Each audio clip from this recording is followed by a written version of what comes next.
Hello, guys, and welcome to another virtual edition of Words from Behind the Desk.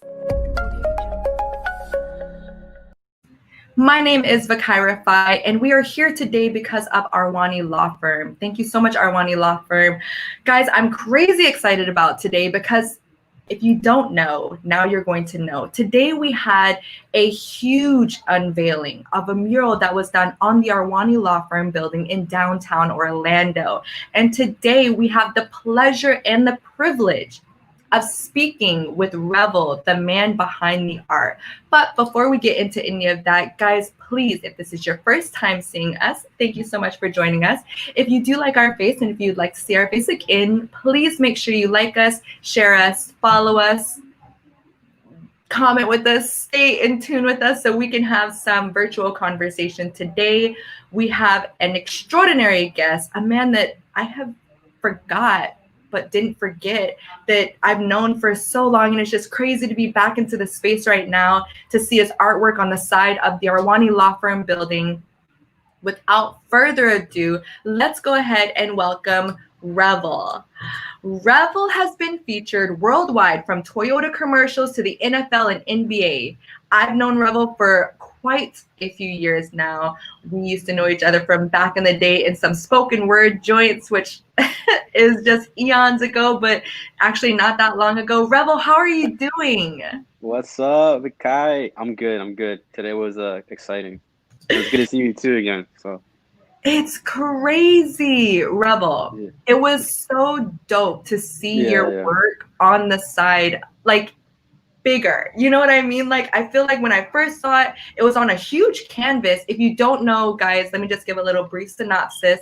Revel is known for his speed art and his painting upside down. Yes, I said that right. Painting upside down. He will be doing a lot of cool movements. And then before you know it, you're like, what is this going to be? And he turns it up and it's like, oh, duh. How did I not see that? The coolest artwork ever.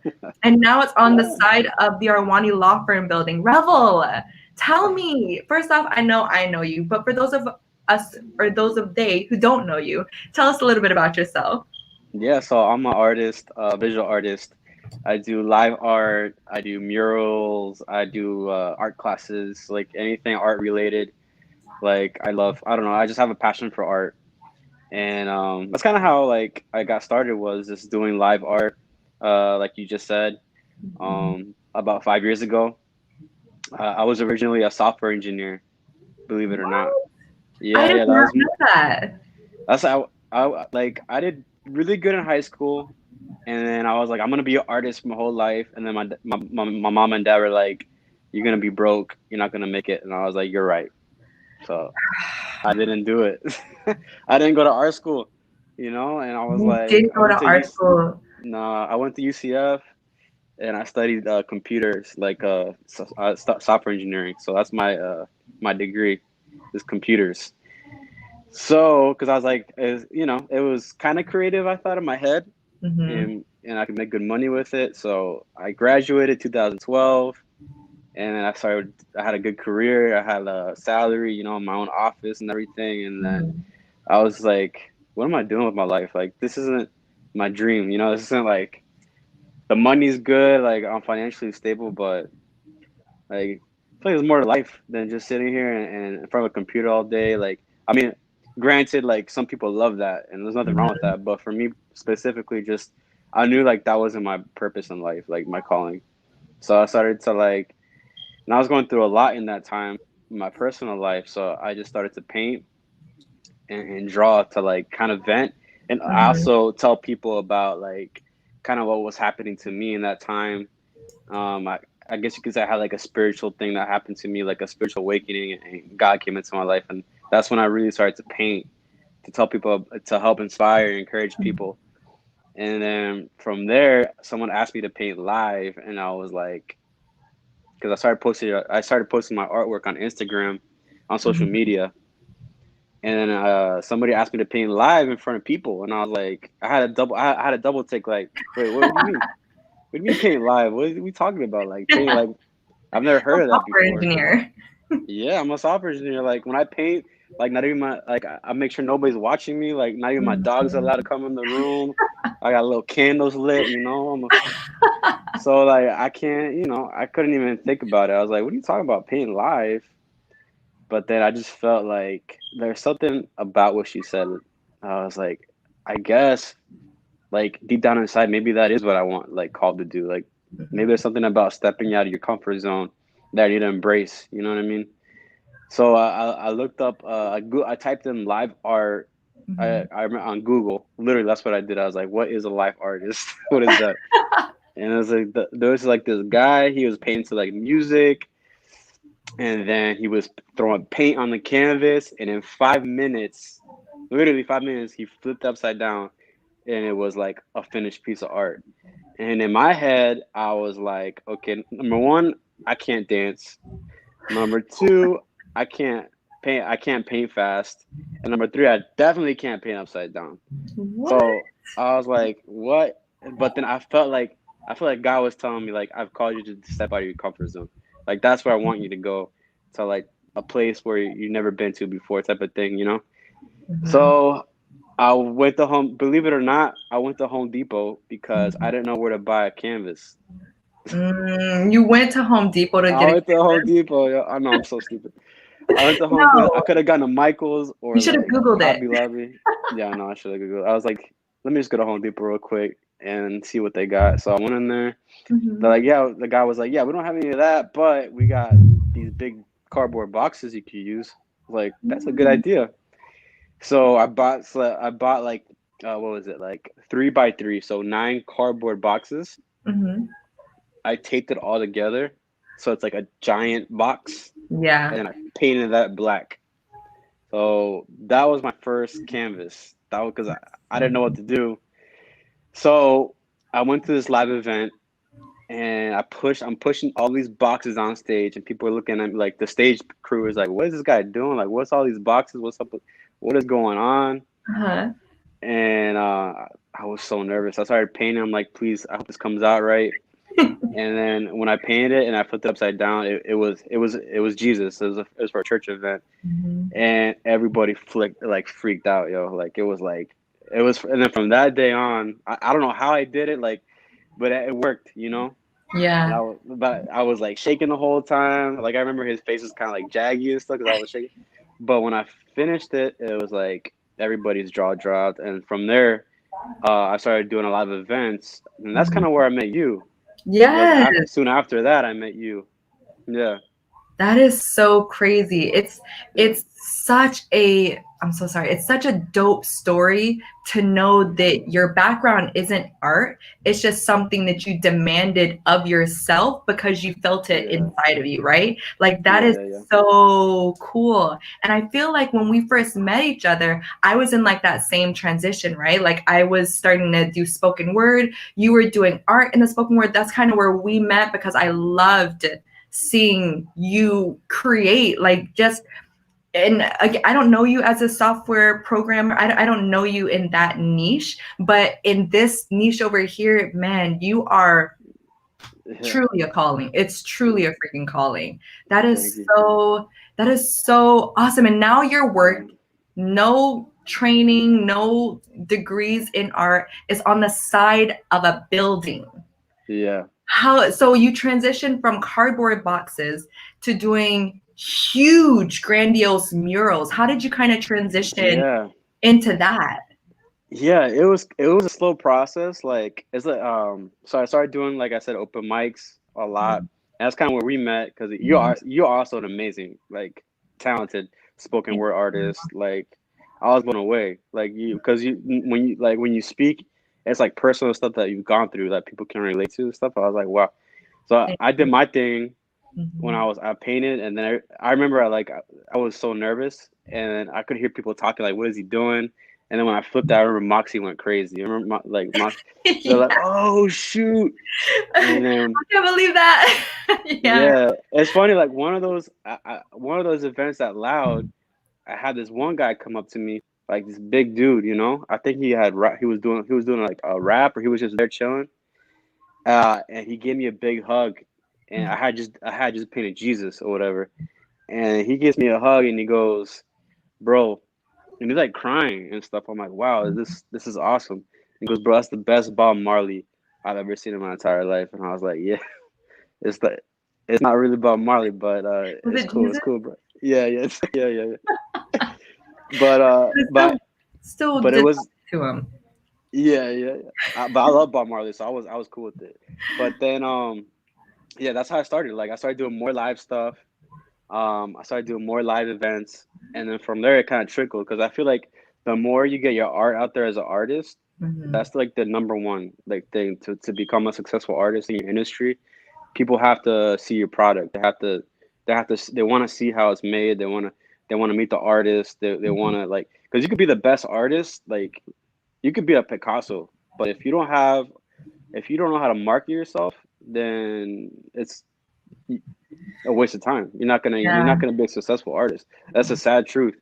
So like I started doing that, and then somebody sent me a link to do a mural contest for Orlando City Soccer, like the new stadium. Yes. And I was like, wow, this sounds kind of cool.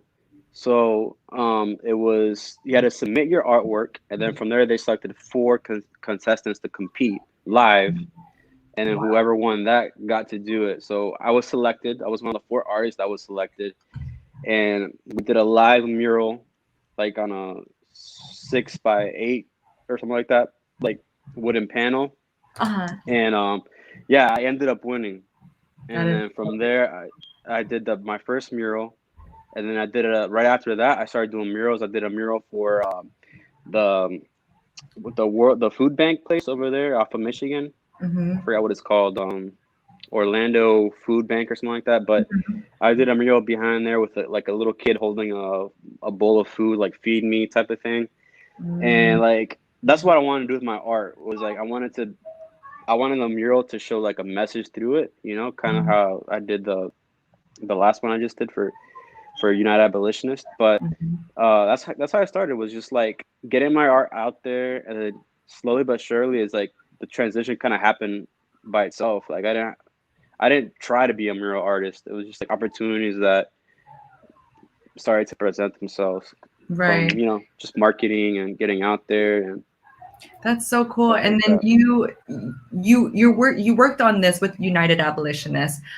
Just so everybody knows, the mural is to bring awareness and to memorialize the victims, both here and not with us, of human trafficking, sex slavery, and modern day slavery. And I know that that's a very big task, right? How do you Yeah. capture what it's trying to communicate and educate to the public? Because we just had Tomas on the show last week, and there's Yeah. still a lot of people who don't realize how much it's still relevant in our community right now, and Yeah, I know. Yeah, I it's mean, in crazy. Florida and our nation and all of that. So for you, Yeah. how was it working on this project? And I mean, I know that you've spent some time with some victims also. How was that experience, and how did it help you come up with the imagery for the mural? Yeah, so this is actually like I think my third project I've done with Tomas. I did another mural project for him where I was able to meet some of the victims. Mm, So there's a shelter that he has, um, where there is, I think there was maybe like 12 victims that were living there. mm-hmm. That it's like a safe house, Right. and Tomas asked me if I could paint a mural for them, and I was like, okay, sure. But I didn't realize that they were already there. Mm, So I get there, and then the lady at the front was like, "Well, just be careful because they're here, and I don't know. We don't know how they're gonna react with the man, like a man in there." So I was really nervous. I didn't know what to expect. So I go in there, and I was blown away because like what I found were like they were so positive. Like they were so like for like in my head, I was like, I'm gonna encounter these women that are so like terrified of me, like crying in a corner, like just scared of life. But they were so outgoing. They were fun. I just remember like, wow, these girls are so cool. Like you would never be able to tell that they went through the stuff they've gone through. And I realized like this place is like such a safe haven for them, like where they can just be themselves and hang out with other girls and live life normally. Finally, you know.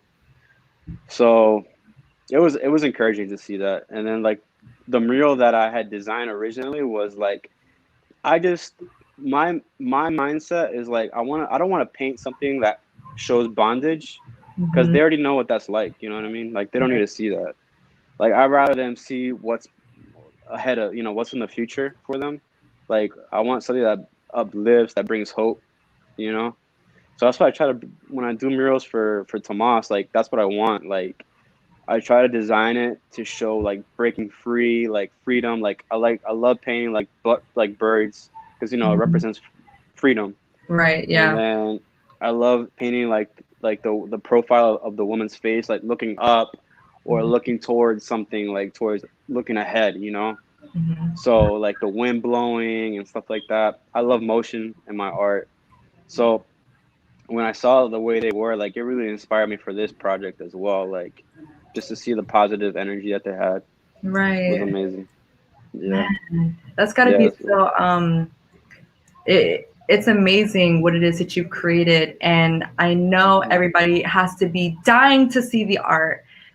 And again, the art is located Yeah. on the side of the Arwani Law Firm building in downtown Orlando. So if you Yeah. plan Yeah. on taking a walk later around Lake Yola, or just if you're in downtown, please take a stroll over there, take a drive over there, take a picture in front of it. Make sure you use the hashtag if you post that hashtag, stop human trafficking. It's to bring awareness, it's to bring education of things that are going on right here in our own neighborhood.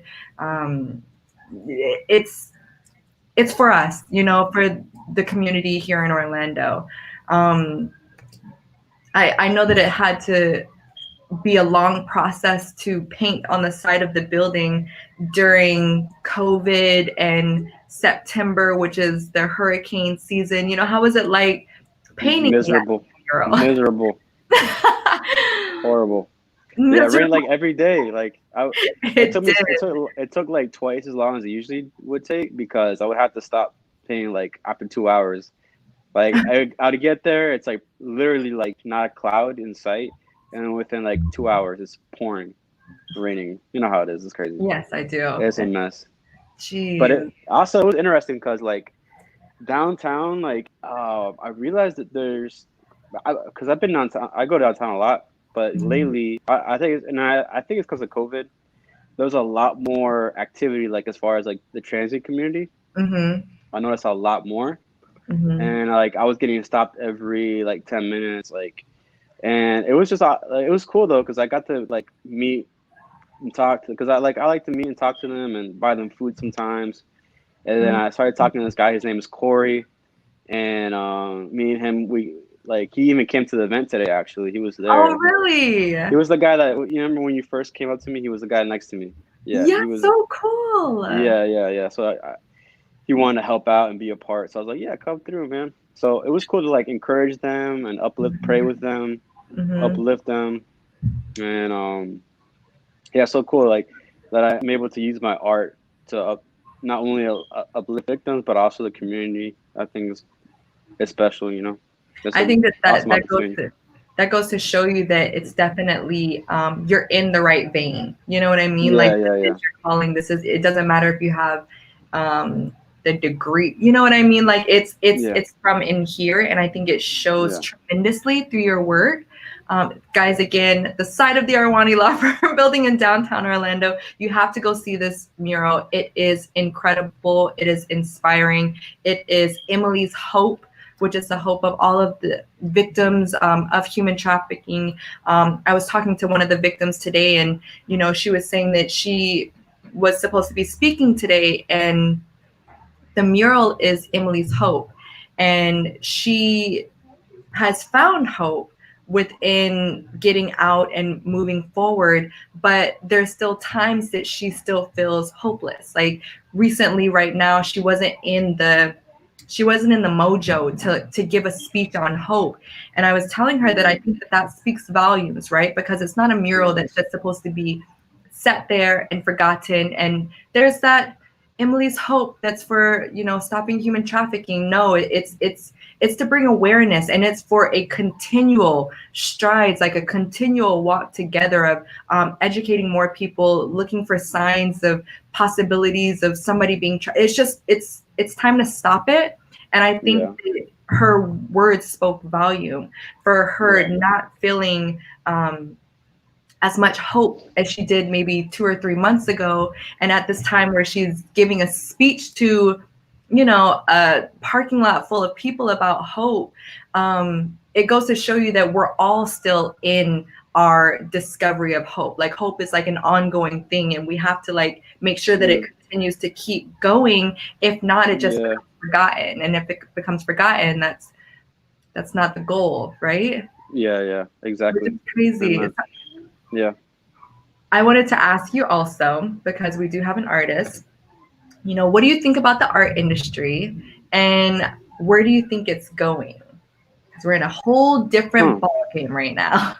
Oh yeah, that's a good point. Like, art galleries are probably taking like a nosedive right now. But I think that's the most. I think that's every industry is like is transitioning over to like more, you know, online, like social media.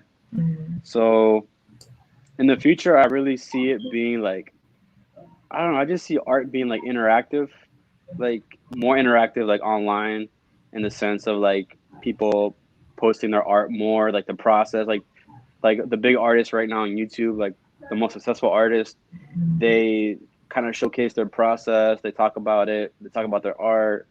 On Instagram, they take pictures, post it, like time lapses and stuff like that. Is like, I think that's kind of where art is going. I think it's going more into like the online realm instead of like it being like a place you go to see it.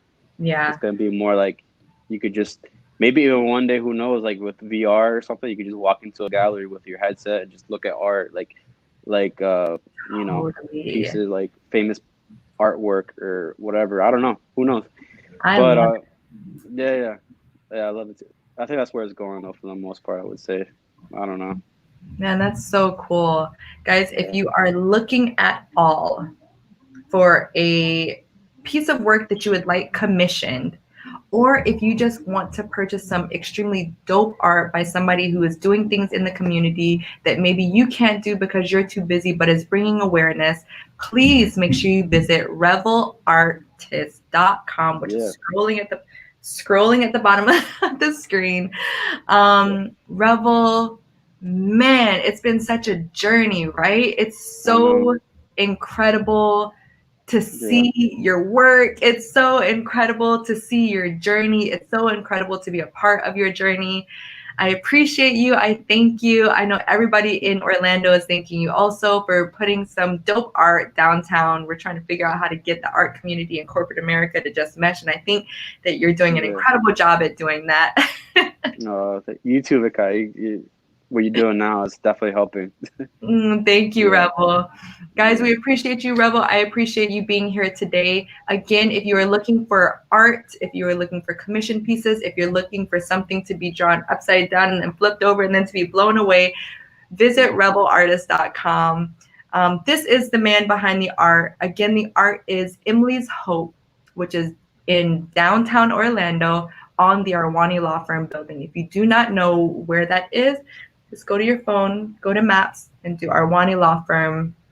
Should pop up, 55 East Washington Street. Guys, we appreciate you. Thank you so much for being here. Remember, if this is your first time seeing us, go to arwanilawfirm.com. Make sure you put your information in to get our weekly email updates. If you have any questions or if you have any comments, email us at manager@arwanilawfirm.com. And we will see you guys next week. Revel, I hope you have an amazing rest of your week. You too, Vikai. Thank you so much for having me. It was awesome. Take care. Have fun. Awesome. You guys have a good one. Bye, guys.